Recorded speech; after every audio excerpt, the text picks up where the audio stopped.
शिवसेना धर्मवीर आघाडीचे प्रदेशाध्यक्ष, आपल्या सर्वांचे लाडके असणारे आणि सातारा जिल्ह्याचे सुपुत्र हरिभक्तीपरायण आदरणीय अक्षय महाराज भोसले, हरिभक्तीपरायण प्रवीण महाराज शेलार या दिंडी सोहळ्यासाठी भेट देण्यासाठी आलेले आहेत.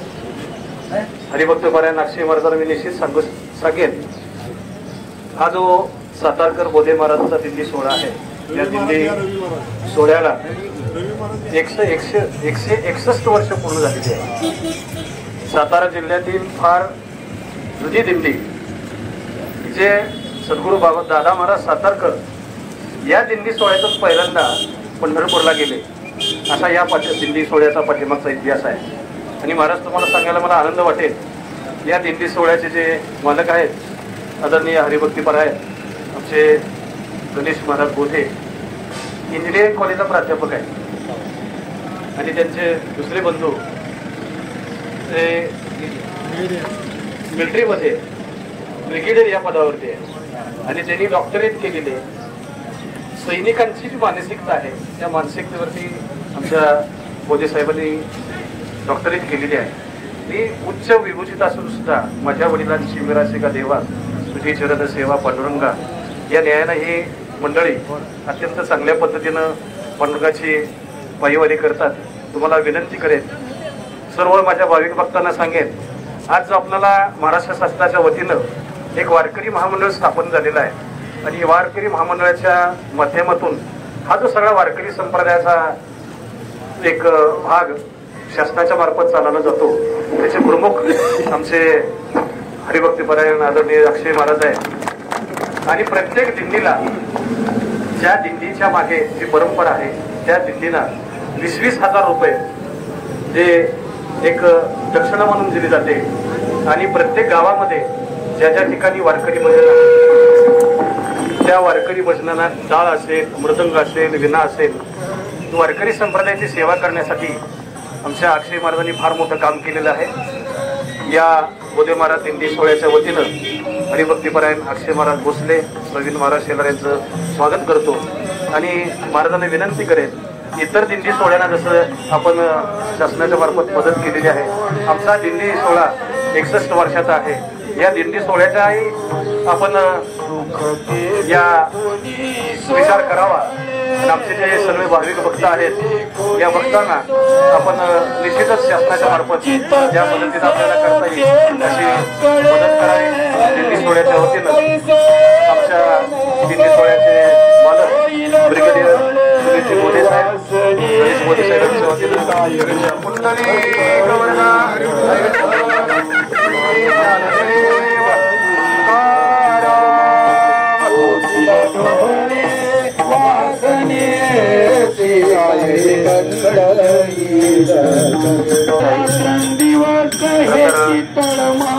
सातारा जिल्ह्यातल्या ज्या काही प्रमुख दिंड्या पंढरपूरच्या दिशेने जातात, त्याच्यामध्ये स्वातंत्र्य मोठ्या आणि मिरवणूक यांची हे परंपरा अत्यंत दिव्य आणि मोठी. सातारा जिल्ह्याला जे काही दिशा दर्शक जे काही काम चाललं, जे काही अनेक परंपरा करतात, त्यातील आपल्या परंपरेचं एक मोठं नाव आहे. गतवर्षी माझ्याकडे तत्कालीन मुख्यमंत्री आदरणीय एकनाथ शिंदे साहेबांच्या माध्यमातून वारकऱ्यांकरता काय करते हा विषय जेव्हा आला होता, त्यावेळी पण सरकार वारकऱ्यांना डॉक्टरांच्या सुविधा देते, रस्ते करते, पाण्याचे टँकर देते, डॉक्टर देते, पण दिंडीसाठी काय देते का तर काही नव्हतं. तेव्हा मी विद्यमान मुख्यमंत्री आदरणीय एकनाथ शिंदे साहेबांना विनंती केली होती की आपण प्रत्येक दिंड्यांना 20,000 रुपये अनुदान द्यावं. एका क्षणाचा विलंब झाला होता. आदरणीय एकनाथ शिंदे साहेबांनी तात्काळ 1500 दिंड्यांना 20,000 या अनुषंगाने 3 कोटी रुपये दिले होते.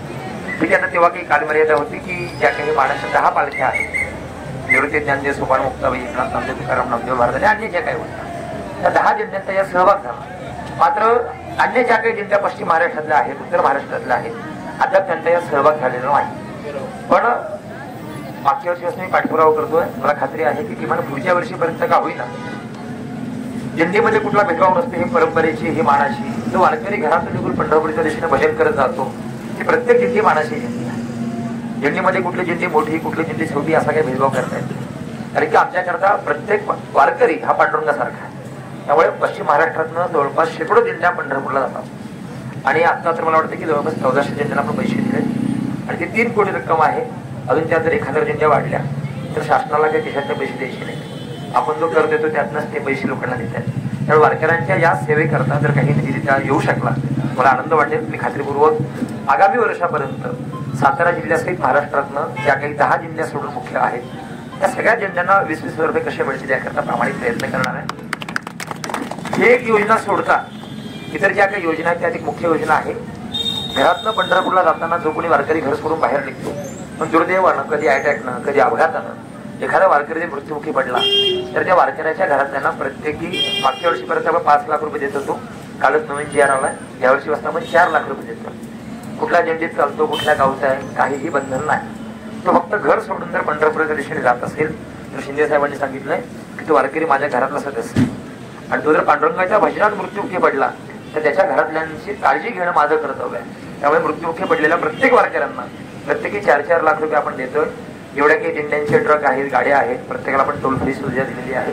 तुम्ही सगळे आता पंढरपूरला आलाय पण बायको गावी असेल बहीण गावी असेल आई गावी असेल आपण जर 50-60 जणांचा एक समूह केला आणि सातारा आगाराला तर आपण सांगितलं की आमच्या घरी आज 50 माणसं आहे. तुमच्या घरापासून पंढरपूरपर्यंत गाडी तुम्हाला मिळेल. तुम्हाला की माझ्या महिला आहेत त्यांना अर्धच तिकीट घेतलं जाईल. ज्येष्ठ नागरिक आहेत त्यांच्याकडे तिकीट सुद्धा घेतलं जाणार नाही. अशा अनेक सुविधा आपण केलेल्या आहेत. मला खात्री आहे की आपण सगळ्यांनी याचा लाभ घ्यावा. आम्हाला त्या मोबदल्यात काय पाहिजे. शिंदे साहेबांचं म्हणणं एवढंच आहे की माझं नाव एकनाथ आहे. सुदैवानं आईवडिलांनी माझं नाव संतांचं नाव ठेवलंय. तर संतांची सेवा करण्याकरता आणि विशेषत्वानं जरा जिल्ह्या सातारा जिल्ह्यातल्या असतील तर महाराज आवर्जून त्या जेव्हा भेटतील तेव्हा सगळ्यांना सांगा की हा एकनाथ शिंदे तुमच्या सगळ्यांच्या पायाला हात लावून तुम्हाला नमस्कार करतो. तुमचा चरणी शासनाचा दंडवत घालतो. कारण की मला अभिमान आहे की माझ्या जिल्ह्यातली वारकरी हे पंढरपूरच्या दिशेने जात आहेत भजन करत जात आहेत. त्यामुळे लवकरच सातारा जिल्ह्यातल्या सगळ्या जिल्ह्यांची एक बैठक आपण दरेक गावात घेणार आहोत. कुठे महाबळेश्वर दरेक गाव ऐकले सगळ्या वारकऱ्यांचं एक स्नेहभोजन आणि एक मेळावा आपण घेणार आहोत. त्यामुळे इच्छा आहे की मला सगळ्यांचं संत पूजन करायचं. त्या अनुषंगानं लवकरच जेवढ्या काही योजना इतर जिल्ह्यांना मिळत आहेत सगळ्या आपल्या जिल्ह्यांना मिळतील. आणि एक शिक्षक आहेत इंजिनिअरिंग कॉलेजचे प्राध्यापक आहेत एक ब्रिगेडियर आहेत. माणसानं 2 ठिकाणी जन्म घ्यावा. एक तर देवा करता आणि दुसरा देशाकरता. मला आपल्या या मोदी कुटुंबियांचं कौतुक वाटतं की एक देवाकडे सुकृत आहे आणि देशाकडे सुकृत आहे. त्यामुळे आपल्या आईवडिलांना आम्हाला कौतुक आहे आपल्या परंपरेचं आम्हाला कौतुक आहे. आणि आपल्याकरता काहीही सेवेचा भाग असेल तर नक्की आपण आम्हाला सांगा. आम्ही आपल्याकरता सेवेकरता कटिबद्ध आहोत. आदरणीय मदन सर आदरणीय प्रवीण महाराज रवी महाराज सगळी मंडळी तुम्ही सगळे म्हणजे मी एकाचं नाव घेतलं एकाचं राहून जाईल. माझ्या दृष्टीने या वाटेवर चालणारा प्रत्येक सातारकर हे महाराष्ट्राचं भूषण आहे. कारण की महाराष्ट्राला कीर्तनामध्ये कोणी मोठं नाव दिलं असेल तर सद्गुरू दादा महाराज सातारकर ते आपल्या दिंडीत करायचे. बाबा महाराज सातारकर ते आपल्या सातारा जिल्ह्यातले आणि अशी एक ना अनेक नावं सगळे आपल्या जिल्ह्यातली आहेत. त्यामुळे मला तुमचा विशेष अभिमान आहे. आपल्या दिंडीला कुठलंही सहकार्य लागू द्या. मला तुम्ही कधीही फोन करा. 24 तास 7 दिवस 365 वर्षभर माझा फोन सदैव चालू असतो. माझ्याकडे अद्याप एकही पीए नाही. सगळे फोन मी स्वतः उचलतो. त्यामुळे मग मेडिकलच्या अडचणी असतील अपघाताचे असतील वारकऱ्यांना जे लागतंय ते मागात देण्याकरता कटिबद्ध आहोत. ते काही अक्षय गोष्टी देत नाहीये देण्याकरता मागे एकनाथ शिंदे कटिबद्ध आहेत.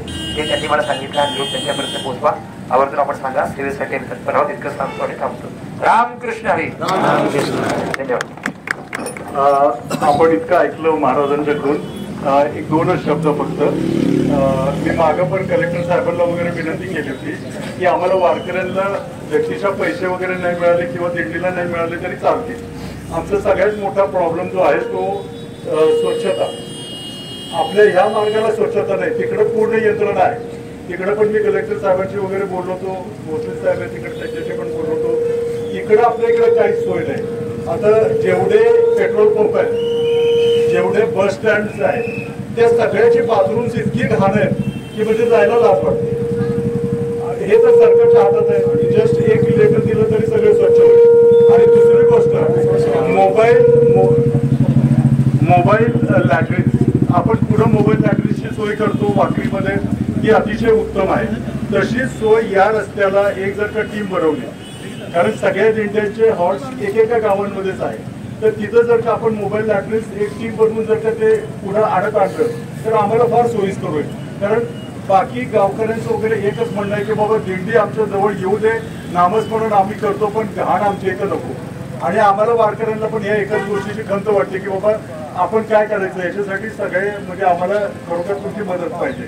तर महाराजांना एकनाथ साहेबांना पण तुम्ही हा निरोप आमच्याकडून द्या. सातारा जिल्ह्याचा खास करून सगळ्यांच्या वतीनं की आम्हाला स्वच्छता बघायची या रस्त्याला आणि ट्रॅफिक जॅमसाठी आपल्या इकडं काहीच सोय नाही या रोडला. एक म्हणजे घाटामध्ये वगैरे आम्हाला फार त्रास होतो. एवढे 2 पॉईंट आहेत. धन्यवाद. रामकृष्ण. यातले 2 विषय तर माझ्याकडेच आहेत. एक म्हणजे स्वच्छतेच्या अनुषंगाने म्हटलं की त्याच्याकडे मोबाईल टॉयलेट्स. तर मी गाडीत बसलो, मला आता खरं नंतर 5:30 वाजता कीर्तन आहे मुक्ताबाईंच्या पालखी तळावरती रोड प्रवासाला निघालो होतो.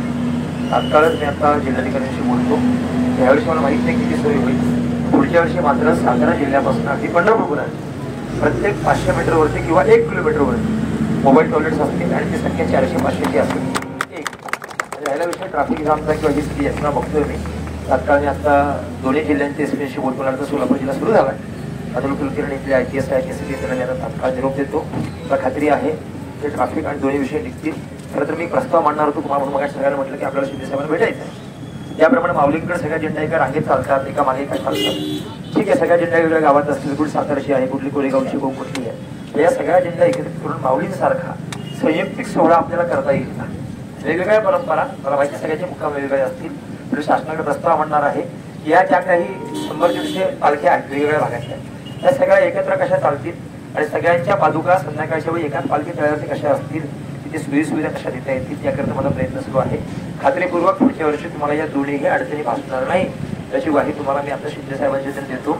आणि जे आम्ही बोलतो जे शक्य आहे तेच बोलतो, जे शक्य नाही ते आम्ही बोलत. या दोन्ही गोष्टी करणं शक्य आहे. त्यावर्षी मला त्रास झाला त्यावेळी दिलगिरी व्यक्त करतो. पुढच्या वर्षी हा त्रास होणार नाही त्याची मात्र खात्रीशीर जबाबदारी मी व्यक्तिगतरित्या घेतो. धन्यवाद. रामकृष्ण. धन्यवाद महाराज.